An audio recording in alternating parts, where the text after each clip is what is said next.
The Galactic Council's Xenobiology wing had studied thousands of species across the galaxy, but none had puzzled them quite like humanity. Dr. Zixith, the lead researcher with her crystalline exoskeleton gleaming under the laboratory's bioluminescent panels, stared at the holographic display floating before her. The data stream showed impossible numbers, scenarios that defied every statistical model her species had developed over millennia. "Run the simulation again," she commanded her assistant Cleth, whose tentacles danced nervously across the control interface. "Ma'am, we've run it 47 times.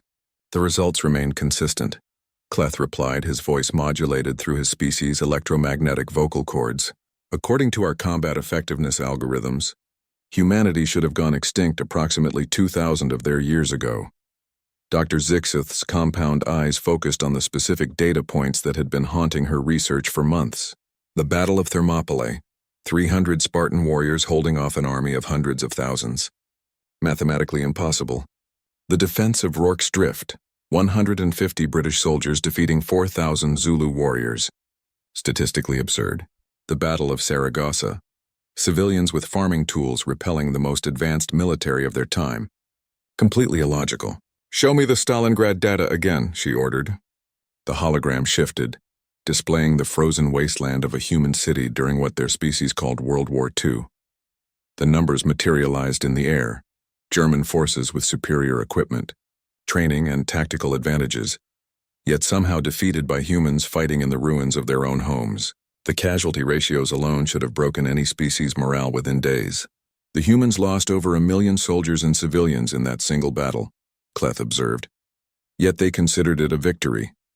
Our psychological profiles indicate that most sapient species would have surrendered after losing even 10% of those numbers."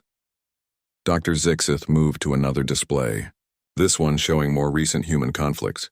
The Vietnam War caught her attention.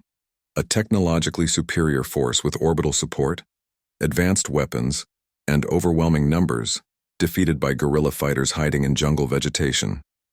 It violated every principle of warfare her species understood. "What about their space program?" she asked, pulling up another dataset.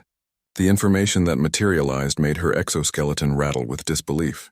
Humans had gone from their first powered flight to landing on their moon in just 66 years. The Galactic Council's own member species had taken an average of 400 years to achieve similar technological leaps. More disturbing still was how they had accomplished it: through competition between rival factions rather than cooperation. During their Cold War period, Cleth noted, they developed enough nuclear weapons to destroy their entire planet multiple times over, yet somehow managed not to use them in large-scale conflict. The psychological restraint required for such behavior is unprecedented. Dr. Zixith's research team had initially assumed the human historical records were exaggerated myths, the kind of heroic tales that primitive species often created to inspire their young. But their deep space monitoring stations had confirmed these accounts through radioactive isotope analysis, archaeological scans, and even intercepted communication signals from human conflicts. The most disturbing discovery came when they examined human response to natural disasters. When Mount Vesuvius had buried Pompeii, humans had run toward the danger to help others. When their ocean vessels sank, they had maintained protocols to save others first. During plagues that killed millions, humans had continued caring for the infected even when they knew it meant their own deaths. "There's something fundamentally different about their neural architecture," Dr. Zixith concluded, manipulating the holographic brain scan of a human specimen. "Look at these neural pathways. When faced with overwhelming odds, their stress hormones actually enhance their performance rather than triggering flight responses." Cleth pulled up comparative data from other species. The Vorthaks surrender when facing 3-to-1 odds. The Zephyrians retreat at 2-to-1. Even our own species begins peace negotiations when casualties exceed 15%. But humans, he paused, his tentacles trembling. Humans seem to fight harder when the situation becomes more hopeless.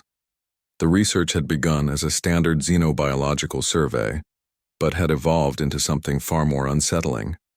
Humanity was preparing to make contact with the Galactic Council, and the Council needed to understand what kind of species they were dealing with.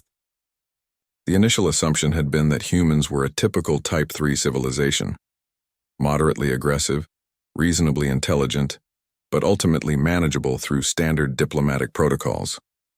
Now Dr. Zixith stared at the compiled data and felt something her species rarely experienced: genuine concern. Humans didn't just fight impossible battles, they won them. They didn't just survive catastrophes, they grew stronger from them. They didn't just explore space, they did it while simultaneously fighting wars on their own planet. Compile the final report, she ordered. The Council needs to understand what we're dealing with. As Cleth began organizing the data, Dr. Zixith noticed one final detail that had been overlooked. In every impossible victory, in every defiant last stand, there had been one common element. Humans had always been fighting for something beyond themselves. For their families, their homes, their ideals, or even for complete strangers. It was, she realized, the most terrifying discovery of all. A species that would charge into certain death not for conquest or resources, but for abstract concepts like freedom or justice, was unlike anything in the galaxy's documented history. The final report would be clear. Humanity should be approached with extreme caution, not because they were malicious or aggressive, but because they were utterly unpredictable. They were a species that had turned impossibility into their greatest weapon. Dr. Zixith submitted her findings with a simple recommendation. Diplomacy advised. Conquest inadvisable. This species has a disturbing tendency to win.